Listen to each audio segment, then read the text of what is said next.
Good evening, dear friends. This is our 36th week with you, and we keep on reading and commenting on the concepts and knowledge given in the divine order and the universe. Welcome, dear friends. It is so good to be together again.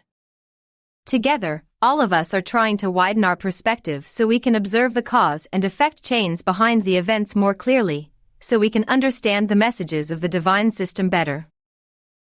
Of course, even a single event can be seen from the lenses of the reality of each person, and just like the blind men touching different parts of the elephant, we can only observe and understand only a part of the greater reality. In that sense, only the divine system sees the whole elephant, not us. This evening, we will go deeper into the topic of our last 3 weeks, essence knowledge and the contribution of events we live to the essence or essential knowledge. Let's start reading. This knowledge we have given indicates that the causality principle and knowledge of comparison which increase essence knowledge render their functions only via events. In the absence of events, neither can the causality principle be studied nor can the knowledge of comparison be understood, nor can their connection to each other be of question. Therefore, to continue on the topic of knowledge of comparison, it becomes necessary to elaborate first on events. One of the first, even the very first, of the basic materials which are necessary to acquire knowledge and essence knowledge and consequently to attain evolution is events. It is necessary to live directly or indirectly in the midst of events. Manifestation of events depends on a great number of causes. However, above anything else, events occur in accordance with the laws of cause and effect. Actually, to be able to bring about essence knowledge, events depend on the degree of comprehension that can be employed in adapting cause-effect relations in them through comparison. Fire burns the child's hand. The child has felt this pain. The burning of his hand has been because of his holding the fire with his hand. If the child can comprehend the cause-effect connections between the events gathered around this feeling of burning, the result he will get in regard to the essence knowledge will be one thing, and if he cannot, it will be another thing. That is, knowledge is established and reflected to the spirit according to comprehension's adaptation to the cause-effect connections in that event. The events ensuring knowledge in accordance with the needs of that being are arranged by the assisting beings and put on the path of man. Or for the same reason, assisting beings have the same being to do it by sending influences to it. That being causes these events by itself, by its own acts. 4. The order and sequence of these events preparing that person's knowledge are subject to a great number of individual and communal plans and various orders which can only be executed by superior comprehensions and powers. When a man needs to take part in a required event, assisting beings activate the earthly craving components of his conscience, or they have him encounter events outside of his choices and so direct him to various acts. And this is to make him taste the bitter results of his selfish acts and, in this way, to prepare values for his essence knowledge through leading him to the knowledge of comparison. For example, if a man needs to feel the sufferings a murderer feels, such events are put in his path so that he cannot contain himself in the face of these and kills a man. Therefore, causing such an event with a serious result by himself is not a thing that has come about arbitrarily or accidentally, since his ability to enter the knowledge of comparison necessary for him to reanimate the developmental preparations he decelerated is possible only to the degree that he is able to comprehend that he himself has acquired the merit for the events. And the thing that will allow this is his killing a man. May he kill that man so that his repertoire of knowledge and comprehension, which has not been valuing the duty component of his conscience more than it does for the earthly craving component, more correctly, which has been too weak to afford it, may get sufficiently strong and enriched by the knowledge of comparison he will engage because of this event, and after that, may he meet the possibilities of acceleration in his development by directing his will towards the duty component. On the face of the thousands of similar needs of the being, these forms of help and intervention occur and myriad events are brought about. Beings in duty therefore assist in bringing about various similar events in the evolution of those humans who have not strengthened sufficiently to orientate to higher components of their conscience duality, more correctly, who have not been able to free themselves from the influences of their lower level knowledge and so remain weak in elevating the equilibrium level of their consciences. Thus mankind, under the anguish and suffering caused by these events, learns important lessons out of the knowledge of comparison in which they engaged, and each of these lessons sows the seeds of their essence knowledge. By that means, that being prepares its comprehension for the higher values belonging to the realities and development of higher levels. That is, it converges toward the knowledge of duty of its superhuman stage. Because of this, mankind has been from time immemorial considering these painful events, regarding tests and trials as redeeming factors accordingly, which is correct. Thus, we refer to the lessons learnt from the results of these tests and trials as refining experiences. Each of these is an evolutionary material. Well, in the previous weeks, we started discussing this topic of essence knowledge from different angles, already underlining the importance of events in life. And now, in this passage, we read that it is necessary to live directly or indirectly in the midst of events. That's true for our development, but we have this tendency of avoiding to live in the midst of events, be it directly or indirectly. Gaining experience is very valuable for us, but getting out of our comfort zone, even though it is actually uncomfortable in many ways, for more experience is hard for us. However, we read in this passage that tests and trials are redeeming factors, and the lessons learned from the results of the tests and trials of life are refining experiences. If we want to appreciate this world school in the most beneficial way, then we need to develop this material called the knowledge of comparison we gain from events, so, our contribution to the essential knowledge of our being in a proper way. And, in case we cannot do this properly, again we read here that the influences incoming from our being assists us. And in case that this assistance is not enough, then the beings in duty assist us. How? By arranging settings of events in a way to bring us tests and trials. And these are almost always about our strongest identifications, and we live these tests and trials either to gain STEM knowledge, or such events enter into our field through the experiences of others we love, family members, close friends, and then we gain branch knowledge. Alright, we gained the knowledge, but we should not stop there. Because it is much better for our development if we try to see and understand the cause and effect chains in a larger scope. When we begin examining the events we live and the lessons they bring to us, this is a focusing of our attention and comprehension. You know very well, Tülin, when we focus on a topic as we prepare for a lecture, for a webinar, etc., the number of related events increase, as though our focusing on that topic or issue bring out more possibilities to see and understand it from different angles. For example, last week, I was advising our dear friends about not losing ourselves in the heat of an event, and bam! I needed to drink my own medicine. During the week, something happened, and I found myself annoyed, angry, shouting. Later, when I felt calmer, I took a deep breath and told myself, yes, Oya, what was that? Obviously, it was easier to said than done, eh? And, feeling a double responsibility, to myself and to you, dear friends, I sat down and really worked deeply about that event, and now, I think I got the lesson it brought. Of course, I will be tested about this lesson again, but after discovering the things triggered me, I hope to be more successful than last week. It seems that the beings in duty were doing overtime last week for bringing us interesting and informative events. You know, we have some partial freedom during lockdown if we have gardens, and we can chat with our neighbors, and I had many chats with many people over the fence, and most of them ended up by saying, I don't know why I am telling you this, I never shared this with anyone else because they shared some untold stories with me. I replied them, thank you for trusting me. Of course, this pandemic made many people think about their untold stories, but especially what they have learnt from those experiences.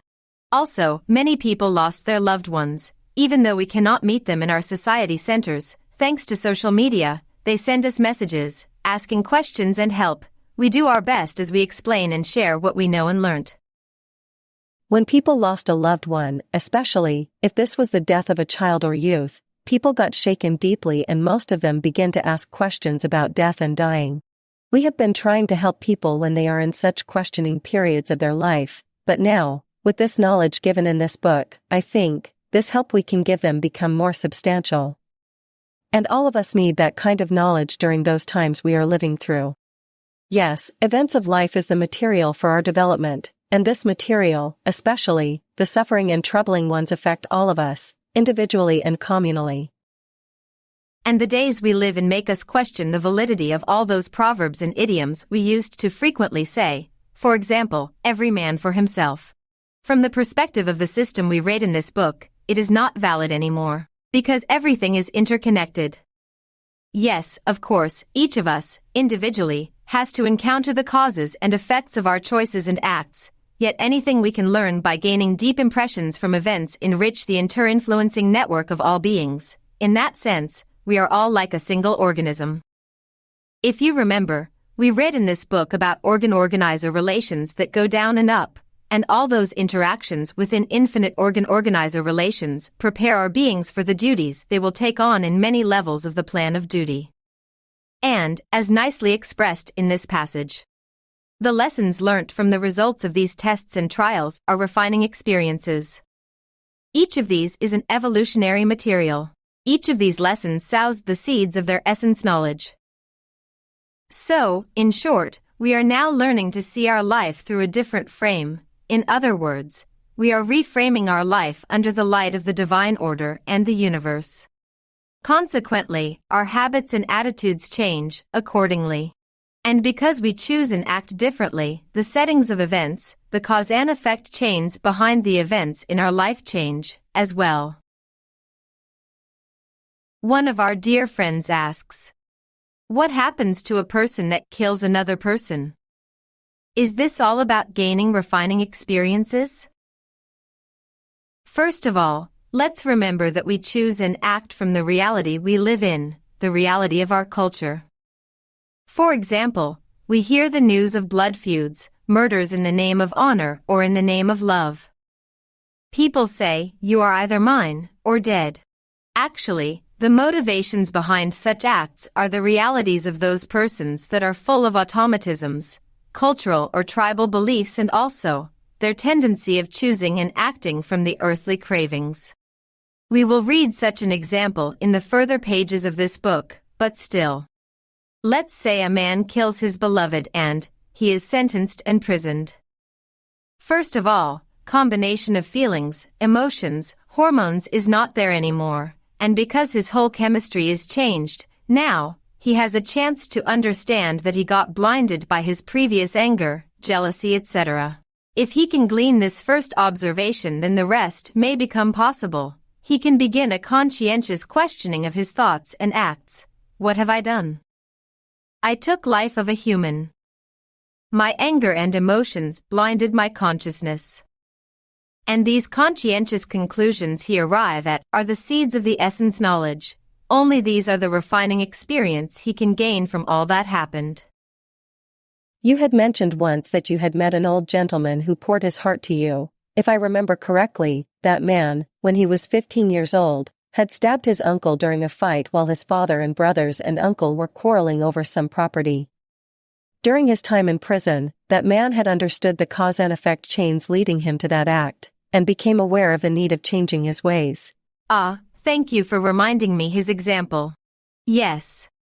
That man had passed to higher reality even before his sentence has ended. When he was out of prison, he had moved to another city, he said. I didn't want to continue with those same old beliefs and norms. I had finished those old ways. I learnt my lesson. And now, he was teaching this lesson to his children and grandchildren. He had the stem knowledge and now he gives the branch knowledge to others.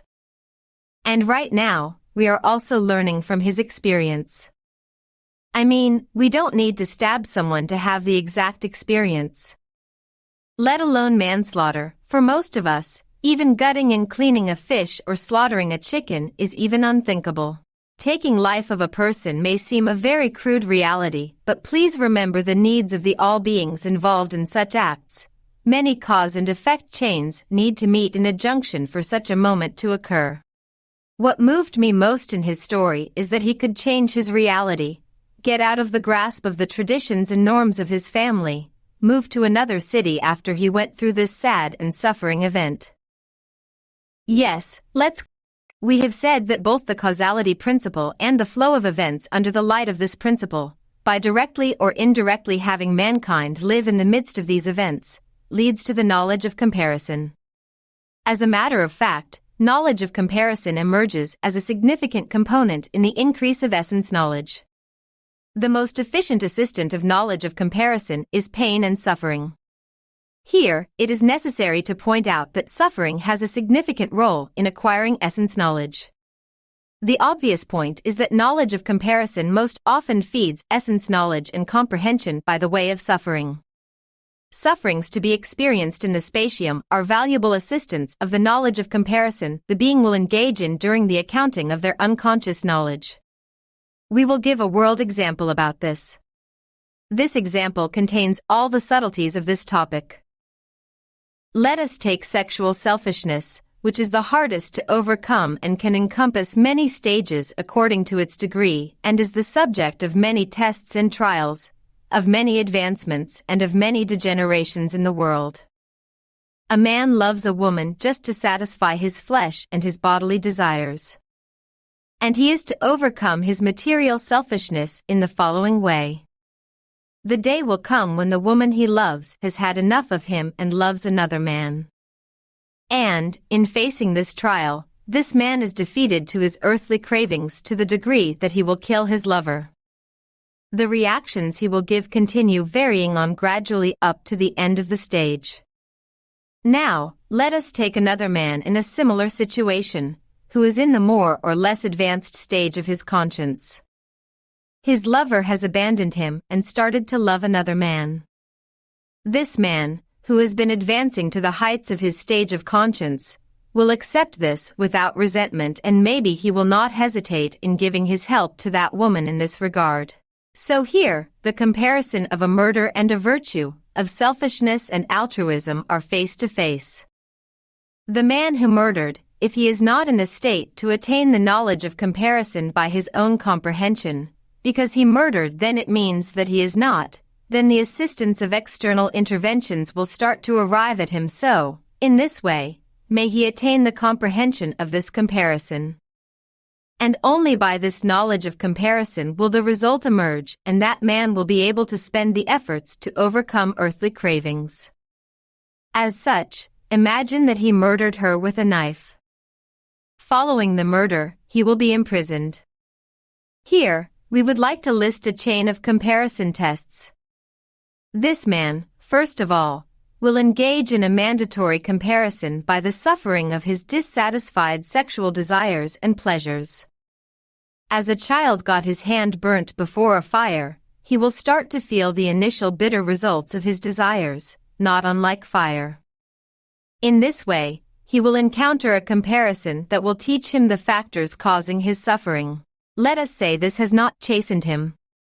The prisoner will get old in the prison.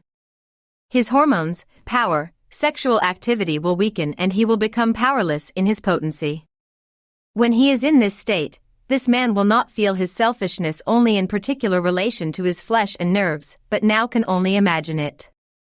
If he has not learned sufficiently from the previous lessons, if he has not benefited sufficiently from the knowledge given by events, then this prisoner will be knifed by another prisoner during a fight, or he will have such an accident that some sharp object like a knife will sink into his body.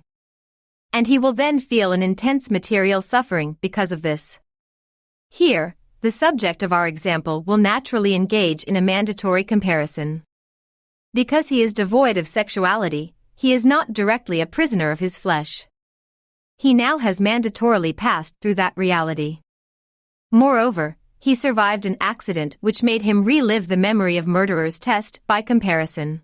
Now, in the face of this situation, it is not possible for this being not to learn a lesson and not to attempt spending efforts to acquire necessary knowledge. Now, we give an objective observation of the above example. A rich, middle-aged man, seeing that the young girl he has had a love affair who has grown tired of him and turned away from him, and all the things he had done to regain her attention are in vain, has resorted to violence and waits to catch her and then mutilates her body with 25-30 knife wounds. Following this murder, he evades capital punishment and is confined to the ward of a mental institution reserved for mental patients who have committed murder, and stays there 12 years. One day, he is attacked by another mental patient with whom he gets along very well in the same ward, and during his mental agitation this patient mutilates his body with a hoe at 25-30 places. This observation, again, displays all the sequence of the comparisons. Of course, sufferings and pains are felt in degrees and will be felt by both the child who burnt his hand in the fire and by these men who killed their lovers out of frustrated desire and died respectively in a prison and in a mental institution, encountering similar murders to the ones they committed. This will engage them in the powerful knowledge of comparison, and this knowledge will prepare their essence knowledge and comprehension, which are necessary for them to reach further levels, in the way we have outlined above. We read a detailed description of the knowledge of comparison in this passage. If we can remember what kind of experiences we went through until this moment in our life, we can understand the incredible amount of experiential and observational materials we use to make comparison. Each of us has such a vast number of experiences, and if we add the knowledge we gleaned from the experiences of the previous lives, wow, such a richness! And as the scope and spectrum of our knowledge of comparison widens, our ability to experience events in a deeper and at a multi-layered manner increases, as well. And we read here, knowledge of comparison most often feeds essence knowledge and comprehension by the way of suffering. Pain and suffering. Well, we feel pain and suffering in differing degrees from each other. The same event may cause more pain and suffering for me than it may cause for you. And this is related to the content of our mental and emotional imagery, to the needs of our being, to the level of our reality, etc. But if we can, next time a painful and suffering event happens, let's try to remember that it feels like this because of the state we are in, and we are getting help from our being to glean deep impressions from this event so these can be transformed into essence knowledge. If we can remember this, in time, we can widen our comprehension about this. These examples we read in this passage contain informative nuances. I am sure you have heard about murderers or killers who continue staying at the egoistical side, at the earthly craving side, and say, they deserved this. I am glad that I killed. And because they keep on adding values to the earthly craving side of their duality unit, the spectrum of the events they will encounter will be arranged or colored accordingly. However, as this man you had mentioned, if a killer or murderer feels remorse after contemplating about cause and effect chains leading them to this action and gained knowledge of comparison as a result of this experience, their whole life can change, and this experience can even carry that person to a higher level of conscience. As the process goes, we are all go through these levels of development because our being's purpose is to gain some comprehension from each event. Therefore, we can set an intention for becoming able to see the truth of that event, so our comprehension may widen, so we can glean the deep impressions from that event, so we can reach up towards the duty side of the conscience mechanism. Let me say this intention in other words. I intend to receive the knowledge the event brings to me, and rather than earthly cravings, I intend to choose and act from the duty side. Or, I am choosing to experience event of life with the intention of becoming more comprehending. Again, when we look at the examples in these pages we read, from which side they choose. From which kind of reality?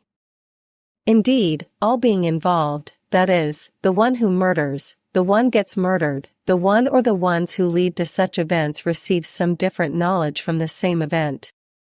And the ones witness or observe this event and the states of the persons involved also receive branch knowledge. Even among a small number of people, the content and quality of the knowledge gained by a single event is such a huge collection. Yes, when we look at such a single event, we only see a victim and a perpetrator. Yet because of the narrowness of our perspective, we cannot know the previous cause and effect chains at the background of both persons. Of course, the start and the end of their whole chain cannot be known from our worldly perspective. Because of this, our judgments are one-sided, biased and subjective. However, the approach of all those beings in duty that organizing those event settings is objective, because they organize and reorganize the whole system in accordance with the previous results and knowledge gained from previous events. Of course, here, we humans only see the worldly appearances of this objective organizations, and we cry, how a divine system allows such heinous acts and deeds. Well, in many spiritual teachings, it is said that this world is not a realm we come to have rest and fun. Some of our friends asked, what happens if the conscience doesn't get developed? Well, we had talked many times about the processes in the spatium state, but let me briefly repeat here. The sufferings a being will go through in the spatium phase is the most important for the knowledge of comparison because, in that isolated state, the being does not receive any influences from outside, only the content of its subconscious and the being itself remains in that state. And because there is no defense mechanism, no justifications to numb the pain and suffering the being will experience as it compares its life plan related to the last life with its previous lifetimes and discovers the missing points and unfinished parts. And please know that this suffering is not a punishment, and even though the time comprehension is different there, this period does not last forever. Still, this is a period of great accounting and its purpose is to orient the being to an upper reality. Let's use a metaphor that may explain the transformation of the worldly experiences and lessons we learnt into the essence knowledge. From the fields of life you harvested seeds or grains, that is, lessons you learnt from experiences, but they need to be dechaffed first, and then, to be grinded. After death, you take all those seeds you collected to the mill of the spatium state. You study and examine these seeds closely and compare with the previous seeds you collected from other fields of life, and then, you grind them under the great pressure of objective accounting, and this phase of grinding may bring out some confusion and suffering due to the reasons we mentioned. And when the seeds turn into fine flour, then we can bake a bread, and what we need as a ferment is our comprehension. This bread is the sustenance for our essence being. Well, I hope this was an apt metaphor. When we talk about causality principle, we must remember that we can only trace the cause and effect chain within a limited chronology. Still, I think, in this time period we all live in, we begin to see that we reap what we sow quicker than before. Of course, there are events we live as the manifested results of some cause and effect chains that might have started in the past, or in the lifetimes of our ancestors etc., and we cannot describe such events as the effect of some causes that we can pinpoint to. And also, our actions now will bring out cause and effect chains that our children and their children will live in, as these will be manifested as events. As you said, sometimes we humans are born into a lifetime with a life plan that includes finishing some unfinished business. This is not valid for each of us, but in past life regression therapy, there are such session examples. Also, another frequent observation in such sessions that, if one past life's lesson contains becoming a victim, then, another past life's lesson may contain becoming a perpetrator, because the being's purpose is to experience the both sides. And of course, while experiencing such lifetimes, many more cause and effect chains emerge. The divine order and the universe states that nothing is accidental in the universe. I mean, if a stone is put on our path, there is a cause and effect chain behind it. And if a stone is taken away from our path, again, there is another cause and effect chain behind it.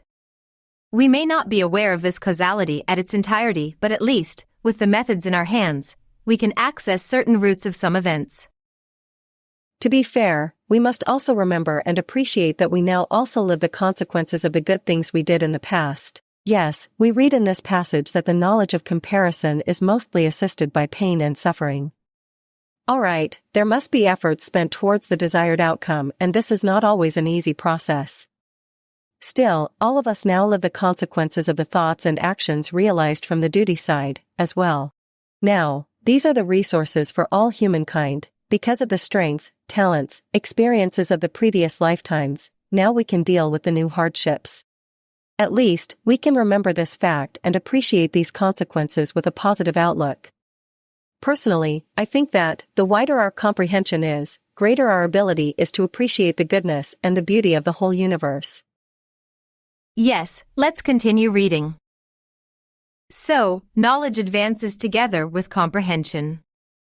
Because of this, their development should be explained together. In the development of comprehension there are two paths. The first one is man's advance by making the states within his constitution a subject of study. We call this a direct development of comprehension. The second is the advancement by comprehension's observation of events external to the body, more correctly, by comprehension's studying the events caused by itself. And we call this indirect development of comprehension. Among the main components used in indirect development of comprehension are the events, works and deeds caused by mankind itself in its surroundings which will increase its refining experiences, and most of these are brought about by the helps of external influences. These events appear, especially at the initial stages of development, as heavy, arduous, difficult, the cause of suffering and very long-term. They bring out seemingly never-ending and inexhaustible emotions. In the meantime, man works in hardship, struggles with various impossibilities of nature to earn a morsel of bread, fights with monsters, tussles with his fellow mankind. In this challenge he sometimes wins, but is mostly defeated. He feels the anguish of these in his self, so, his grueling life continues for ages. Because we previously talked about how all of these events feed and increase comprehension and essence knowledge in mankind, about the ways developmental mechanisms elevate their equilibrium to higher levels, we do not see any reason to repeat these here. In this way, on the one hand, these events cause increase of essence knowledge, on the other hand they consign the comprehensions to intervene with developmental mechanisms. And this leads to the emergence of newer and newer events, tests and trials, experiences and observations, and so the tempo of the comprehension's advance gradually accelerates. As comprehension increases, meaning of the events around emerge more and more. And by this, comprehension vibrations filtered through matter combinations belonging to human brain begin to draw conclusions from these innumerable events, to build myriad kinds of combinations out of these event parts, and from these, world knowledge generates. As comprehensions develop, this knowledge increases and widens their scope, as well.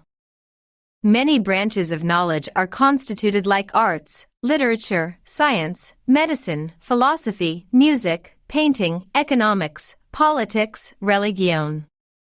All of these are the results of the new matter combinations built by the comprehension increased in the developmental mechanism. And naturally, they are particular to the world and obliged to remain in the world in order to render only the necessities and imperatives of the evolution in the world. These occur under the influences and controls of the plan of duty governing the world. Therefore, while in the world, the expansion of essence comprehension is related to its states bound to the brain which it uses as its vehicle to become more complex, enriched, and to have new constitutions towards the sublime subtle matter states. After all, we have previously mentioned that conclusions brought about by event matter in the essence being, that is, essence knowledge, should reflect back to spirit via the channel of essence comprehension. And because of this, a being who comes into the world with the need for evolution, works to benefit from world events' possibilities as much as possible. This benefiting of comprehension occurs both through the form changes of the body and by the innumerable matter transitions of the cosmos the body lives in. We have named the first of these, direct development of comprehension, and the second, indirect development of comprehension. In the direct states, as it registers developments as the result of applications it has done by generating formations, transformations and deformations directly in the body. In the indirect states, it expands through its applications upon the results of innumerable external events that either comprehension itself does by means of body or arranged by the higher beings in duty. All formations in the universe are attuned with the needs of spirits. Transformations within a scale occur through various mechanisms. And in this way, comprehension, which is the subtlest matter state in the world, prepares itself directly and indirectly within these mechanisms for the most suitable manner to be able to serve spirit. And for this, it influences and intervenes its own body and as well as the external realm through its body. By the developments it will generate both in its body and in external matter, ensuring its development and the increase of essence knowledge. And it should be remembered that all these deeds occur through influences, mechanisms, and the duality principle technique on which we have previously elaborated. After explaining the knowledge as one of the components feeding and accelerating the development of essence knowledge, we will also give some knowledge on the love component. Yes, love will be our main discussion point, starting from next week. But, now, let's discuss what we read in this passage, because this is one of the most informative passages about the comprehension. Here, we read that the comprehension advances in two ways, directly and indirectly. Direct way is a human's making the states within his or her constitution or body, or organism, a subject of study. Self-study, self-observation, self-contemplation. What about the indirect way? A human's observing and studying the events external to his or her body, more correctly, the events caused by himself or herself. By the accumulation of such inner and outer observations and studies, the knowledge of humankind emerges, and branches out, arts, literature, science, medicine, philosophy, music, painting, economics, politics, religion. And once more, the book states that because these are the results of the new matter combinations built by the comprehension as its scope widens, all of these are particular to our world, we need these branches of knowledge only in the world. These are not for the essence knowledge. Again, we read in this passage that two-sided feeding mechanism between knowledge and comprehension, between comprehension and conscience, between spirit and matter. As one advances, the other gets developed.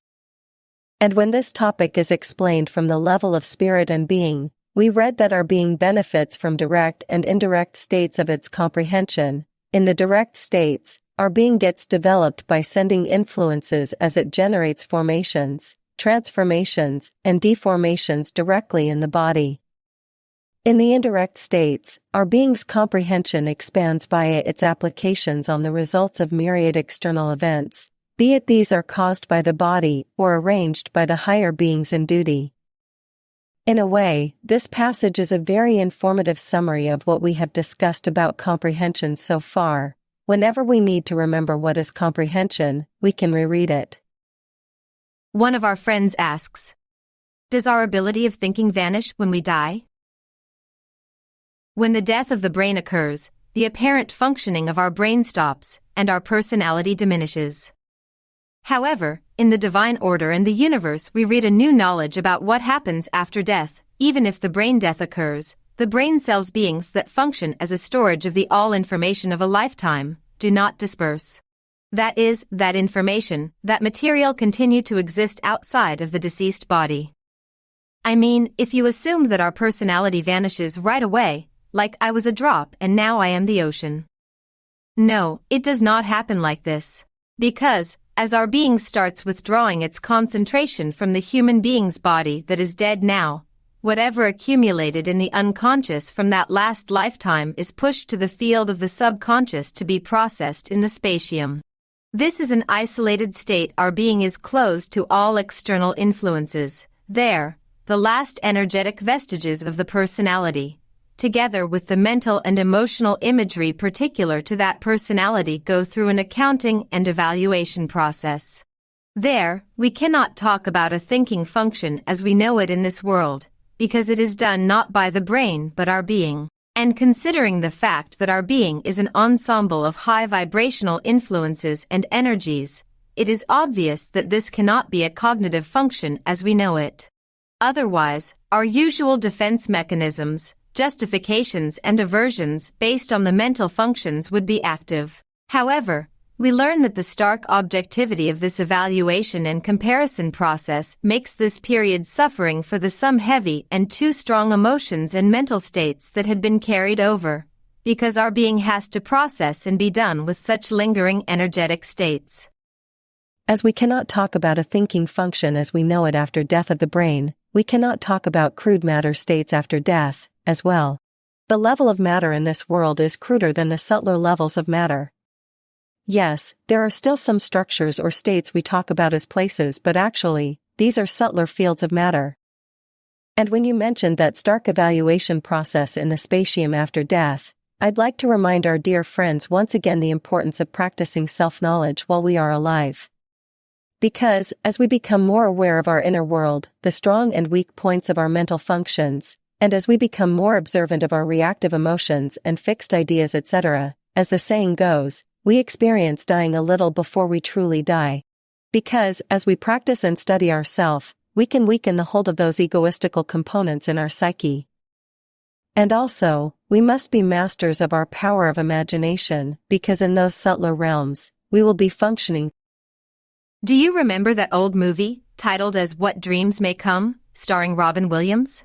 If you haven't watched it, dear friends, please do, because it is like a visual manual or a documentary for the spatium period. This movie was about how our imagination plays the major role in creating all those suffering imagery during that processing at the spatium. And years later, when I heard that Robin Williams committed suicide, I had prayed for his being to remember the plot of this movie, so he can use it as a guide in the spatium. Dear friends, please do not forget that one of our main duties as beings is to feed the positive side of our duality unit. In other words, transforming whatever is negative within us. This may be a thought, an emotion that is affecting us too much, creating havoc in our life, in our relationships, etc. As we work on our inner worlds with the intention of transforming our thoughts, emotions, feelings so we can look at our way of living our life and living the events in life more realistically, more positively, the properties of our own magnetic field change and consequently, begin to influence magnetic fields of other beings, hence, the collective field. We are responsible both for ourselves and for the whole, within the frame of our limits. And within this frame of part of the whole, we need to be aware of where and to whom we touch with our magnetic field. We must ask ourselves, I experienced an event and I received an impression, a knowledge. What does it change in my life? How does this contribute to my life, to my mind? How I utilize this information from this or that event? For changing something in my daily life or in my vicinity, in my community? We can ask such questions to ourselves for any kind of knowledge and information, dear friends, because there are so many information coming at us from everywhere that we need a touchstone to test and judge how we benefit and where we go with this or that knowledge or information. To which side of the equilibrium I add values? We need the ability to look and observe both ourselves and the situation of our world from outside, impartially, more than ever. Yes, dear sister, we need this. During this week, let's try to see the events in our lives from this perspective, shall we? Thank you for your attendance, dear friends. Hoping to see you next week. Thank you, dear friends, for your comments and questions. See you all next week.